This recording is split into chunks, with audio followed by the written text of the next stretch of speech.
తన కోసమే ఇప్పుడు మొదటి వైఫ్ని వదిలేస్తారా? That's wrong అండి. That's wrong. I don't want to talk on that.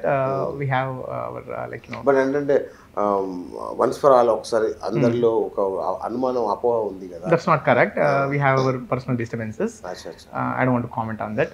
So తర్వాత సోనియా నా లైఫ్ లోకి వచ్చింది and she respect my family. Virat తర్వాతనే తన లైఫ్ లోకి వచ్చిందా? ఓకే, ఇది clarity. Okay. So she respects me, she respects my family. అంతకన్నా నాకు ఇంకా ఏం అవసరం లేదు నాకు. And both of us respect her also.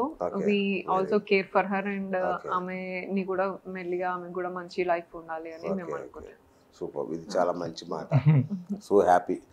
Right. అయితే బిగ్ బాస్ పార్ట్కి వస్తే, సరే సడన్గా బిజినెస్లో బ్రహ్మాండంగా గ్రోత్ ఉంది, పర్సనల్ లైఫ్లో మీ ఇద్దరు ఒకటి అవ్వాలనుకుంటున్నారు. బిగ్ బాస్ అనేది ఒక డిఫరెంట్ గేమ్. మరి ఇప్పుడే పెళ్ళి అనుకుంటున్నారు, అప్పుడే బిగ్ బాస్లోకి వెళ్ళడం, దానిలో ఎలా ఉంటుందో మీకు తెలుసు. క్యారెక్టర్ అసోసియేషన్స్ ఉంటాయి, రకరకాల నానా బీభత్సం ఉంటుంది. దానిలోకి పోయి బయటకు వచ్చిన ఎవరు బాగుపడ్డ చరిత్రలో లేదు. మన డౌన్ ద లైన్ చూసుకుంటే చాలా దరిద్రంగా ఉంటుంది అది. మరి తెలిసి ఎలా? ఇప్పుడు బిగ్ బాస్ లోకి, ఇప్పుడు సోనియా బిగ్ బాస్ లోకి వెళ్ళాలి, అక్కడికి వెళ్ళి అక్కడికి వెళ్ళడం వల్ల తను బెస్ట్ పొజిషన్ లోకి వెళ్తుంది, వెళ్ళడం వల్ల కిందికి తగ్గిపోతుంది, లేకపోతే అక్కడికి వచ్చిన తర్వాత తనకు ఆఫర్స్ రావాలి, మూవీ ఆఫర్స్ రావాలనేది కాదు. She is doing very good in the business. So తనకు అది అవసరం లేదు. ఓకే. బట్ నేను చెప్పింది ఏంటంటే ఆ బిగ్ బాస్ షోలో అన్ని వాట్ షుడ్ ఐ సే, అన్ని ఇన్స్టాన్స్ చూపిస్తూ ఉంటారు కదా, అన్ని సిచ్యువేషన్స్ క్రియేట్ చేసి చేస్తారు కదా. And she's very good at that. అంటే she's very good at handling the people. ఆమె క్యారెక్టర్ నాకు చాలా ఇష్టం. అంటే కపట నాటక సూత్రధారి అట్లన్నా అట్లా కాదు. తను ఇప్పుడు బిగ్ బాస్ షోలో చాలా కాంట్రవర్సీ ఉమెన్ గా నిలబడింది. రకరకాలుగా ఎన్ని బిరుదులు, కపట నాటక సూత్రధారి కావచ్చు, ఇక రకరకాల పేర్లతో బయటకు వచ్చింది. చాలా క్యారెక్టర్ అసాసినేట్ చేశారు తనని. ఎట్లా అనిపిస్తుంది మీకు? అంటే ఎవరు క్యారెక్టర్ అసాసినేట్ చేసింది ఎవరు అంటున్నా? అదే ఇప్పుడు నిఖిల్తో తనకున్న రిలేషన్ కావచ్చు, పృథ్వీతో రిలేషన్ కావచ్చు, వాళ్ళు తమ్ముడు అన్న కూడా వినకుండా బ్యాడ్ గా సంబంధం. మీరు అనేది ఆడియన్స్ కామెంట్స్ రూపంలో, కొందరు రివ్యూయర్స్ కావచ్చు, ఆదిరెడ్డి లాంటి రివ్యూయర్స్ కావచ్చు, అంటే చాలా బ్యాడ్ గా పోర్ట్రే చేశారు కదా. మీకు ఎట్లా అనిపించింది? అరే తప్పు చేసామా పంపించి. నేను ఇప్పుడు ఇన్ని బిజినెస్ చేస్తున్నా, నాకు అసలు ఆ 1 hour లో కూడా కొంచెం చూడడం తక్కువే టైం ఉంటుంది నాకు. మా మేనేజర్ ఇట్లా చూపిస్తూ ఉంటాడు కొంచెం ఈ పార్టీ ఇట్లా అని. నాకు అది షో చూసి దాని కింద కామెంట్స్ చూసి వాళ్ళు ఏమనుకున్నారు, ఐ నో హర్ తను ఏంటని నాకు తెలుసు. ఇప్పుడు మీరు నాకు ఇంకా వేరే పాయింట్స్ చూపించినా కానీ సోనియా అంటే నాకు తెలుసు కదా. ఇప్పుడు 2.5 years నాకు తెలుసు. సో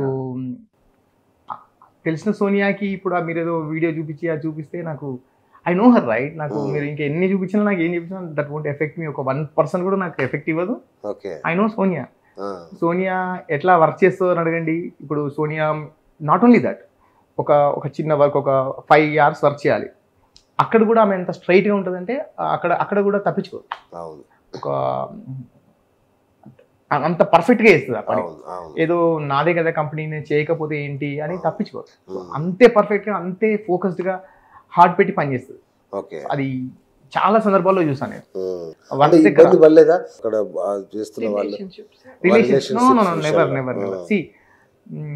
నాకు సోనియా 2.5 years తెలుసండి. సో నా లైఫ్లో టఫ్ ఫేజ్ వచ్చినప్పుడు తను ఎట్లుంది, బెస్ట్ ఫేజ్ వచ్చినప్పుడు తను ఎట్లుంది. ఇప్పుడు లెట్స్ సే తన దగ్గర బిజినెస్లో పెట్టినప్పుడు ఐ డి నాట్ ఏదో ఊరికే వచ్చారని కాదు, I asked for the investment. నేను ఏంటంటే అమ్మాయి చూడడానికి బాగుంది, పని చేస్తా అంటుంది కాబట్టి ఫ్రీగా వచ్చేసే నీకు షేర్ ఇస్తా అనలేదు. ఈ బ్రాంచ్కి ఇంత ఇన్వెస్ట్మెంట్, ఇంత షేర్ ఇవ్వాలంటే మీరు ఇంత లైక్ ఇన్వెస్ట్ చేయాలి. ఇన్వెస్ట్ చేస్తేనే అందులో షేర్ ఇస్తా. బికాస్ నేను కష్టపడి ఇంత పైకి వచ్చాను.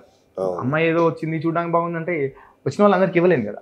ఇచ్చిన తర్వాత నాకు ఒక పీరియడ్ ఉందండి ఎట్లా పని చేస్తుంది.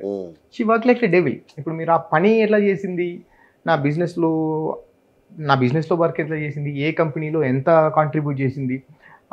ఇప్పుడు ఒక పేరెంట్ వచ్చినప్పుడు షీఈస్ ద సిఎఫ్ఓ. ఇప్పుడు కంపెనీలో సిఎఫ్ఓ లెవెల్లో ఉన్నప్పుడు ఒక స్టూడెంట్ వచ్చినప్పుడు నాకు క్లయింట్ కానీ స్టూడెంట్ వచ్చినప్పుడు బయటికి వెళ్ళాల్సిన అవసరం లేదు. She don't care that. నేను ఒక యాక్ట్రెస్ని, నేను వెళ్ళను. She'll go talk there and వాళ్ళ దగ్గరికి ఏంటంటే ఒక క్లయింట్ అన్నప్పుడు క్లయింట్ ఈస్ గాడ్ అంటారు కదా, అంతే కదా, క్లయింట్ ఈస్ గాడ్ అనే దాన్ని పెట్టుకొని నేను అది నేర్చుకున్నాను దగ్గర నుండి. ఎంత కిందికైనా వెళ్ళి వాళ్ళతో మాట్లాడతాను.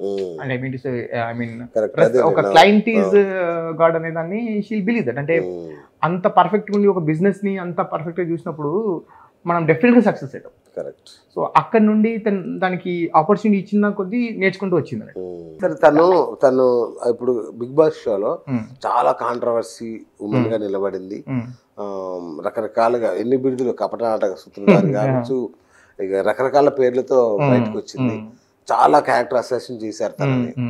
ఎట్లా అనిపిస్తుంది మీకు? అంటే ఎవరు క్యారెక్టర్ అసాసినేట్ చేసింది ఎవరు అంటున్నా? అదే ఇప్పుడు నిఖిల్ తో తనకున్న రిలేషన్ కావచ్చు, పృథ్వీతో రిలేషన్ కావచ్చు, వాళ్ళు తమ్ముడు అన్న కూడా వినకుండా బ్యాడ్ గా సంబంధం. మీరు అనేది ఆడియన్స్ కామెంట్స్ రూపంలో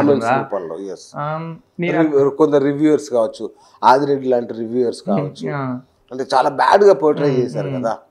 మీకు ఎట్లా అనిపించింది? అరే తప్పు చేసామా పంపించి? నేను ఇప్పుడు ఇన్ని బిజినెస్ చేస్తున్నా నాకు అసలు ఆ 1 hour లో కూడా కొంచెం చూడడం తక్కువే టైం ఉంటుంది నాకు. మా మేనేజర్ ఇట్లా చూపిస్తూ ఉంటాడు కొంచెం ఈ పార్టీ ఇట్లా అని.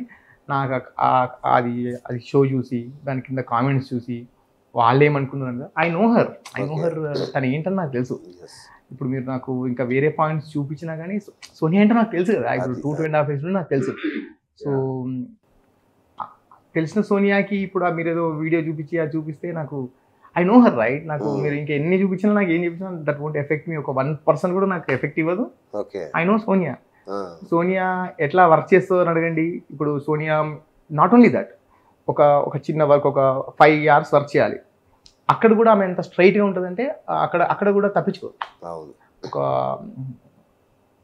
అంత పర్ఫెక్ట్గా చేస్తుంది ఆ పని.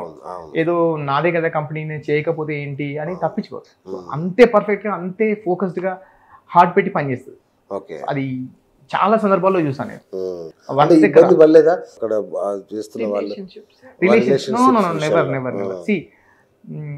నాకు సోనియా 2.5 years తెలుసండి.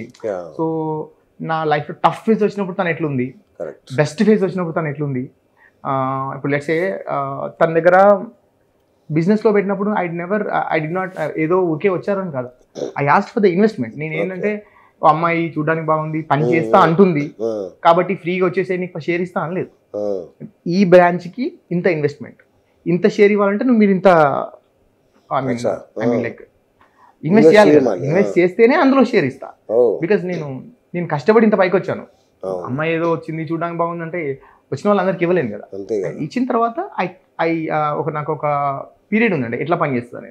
She work like a devil. ఇప్పుడు మీరు ఆ పని ఎట్లా చేసింది, నా బిజినెస్లో వర్క్ ఎట్లా చేసింది, ఏ కంపెనీలో ఎంత కాంట్రిబ్యూట్ చేసింది. ఇప్పుడు ఒక పేరెంట్ వచ్చినప్పుడు షీఈ్ ద సిఎఫ్ఓ. ఇప్పుడు కంపెనీలో సిఎఫ్ఓ లెవెల్లో ఉన్నప్పుడు ఒక స్టూడెంట్ వచ్చినప్పుడు నాకు క్లయింట్ కానీ స్టూడెంట్ వచ్చినప్పుడు బయటికి వెళ్ళాల్సిన అవసరం లేదు. She don't care that. నేను ఒక యాక్ట్రెస్ని నేను వెళ్ళను. She'll go talk there and వాళ్ళ దగ్గరికి ఏంటంటే ఒక క్లయింట్ అన్నప్పుడు క్లయింట్ ఈస్ గాడ్ అంటారు కదా, క్లయింట్ ఈస్ గాడ్ అనే దాన్ని పెట్టుకొని నేను అది నేర్చుకున్నాను దగ్గర నుండి. ఎంత కిందికైనా వెళ్ళి వాళ్ళతో మాట్లాడతాను. అండ్ ఐ మీన్ ఒక క్లయింట్ ఈజ్ గాడ్ అనే దాన్ని షీల్ బిలీవ్ దట్. అంటే అంత పర్ఫెక్ట్ ఉండి ఒక బిజినెస్ ని అంత పర్ఫెక్ట్ గా చూసినప్పుడు మనం డెఫినెట్ గా సక్సెస్ అవుతాం. సో అక్కడ నుండి దానికి ఆపర్చునిటీ ఇచ్చిన కొద్దీ నేర్చుకుంటూ వచ్చింది.